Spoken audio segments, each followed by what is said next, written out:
Well, first and foremost, I give out of gratitude. I have been so fortunate in my life, and I know, as we all think we worked hard, well, maybe we did, but it was only because God gave us the opportunities.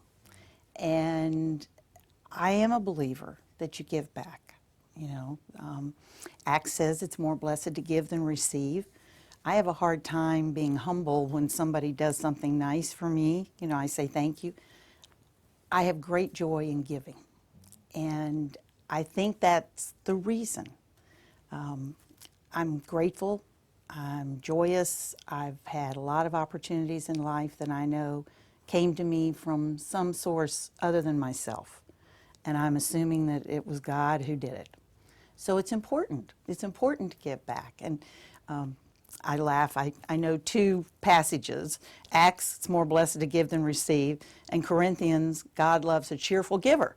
So we want you to give cheerfully. We want you to be happy about it. We want you to not think it's a duty. To me, it was never a duty. It was something that I loved doing. Even when I wasn't here all the time, I would try to be supportive. And when we think about St. Michael's, and a lot of people know, I grew up in St. Michael's. I mean, our dad built the church.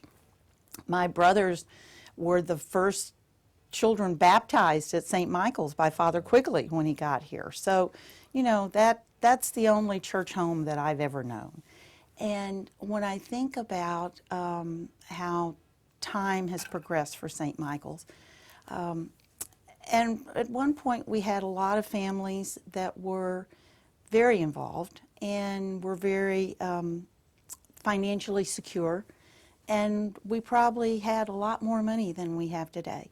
And it's my time on vestry showed me things that I suspected, but I wasn't sure of. That not everyone who comes gives, which I think is important, but also that we have more outflow of revenue than we have inflow of revenue. I guess I knew somewhere along the line that the diocese, we have to pay the diocese. The diocese doesn't send us any money. And they kind of get theirs off the top. And what's left is what we are able to use. And it only comes from the congregation. We don't manufacture money anywhere around here. We don't have any for-profit kind of operations, so it's only the giving that allows us to do what we do. And the fabulous things we do, Lake Silver and Edgewater, our commitment to the students there, just our general outreach, and the stories you have told every Sunday during this pandemic of calls that we get here in the office of families that have nowhere to go and nowhere to turn. If that isn't doing God's work, I don't know what is. And we can't do it. We can do it with goodness and we can try hard, but sometimes it also takes money. And that's kind of the bottom line. It takes money. And if it doesn't have to be a lot, but everybody should give a little. And if everybody gives a little, and some people give a lot, then we'll have all the resources that we need.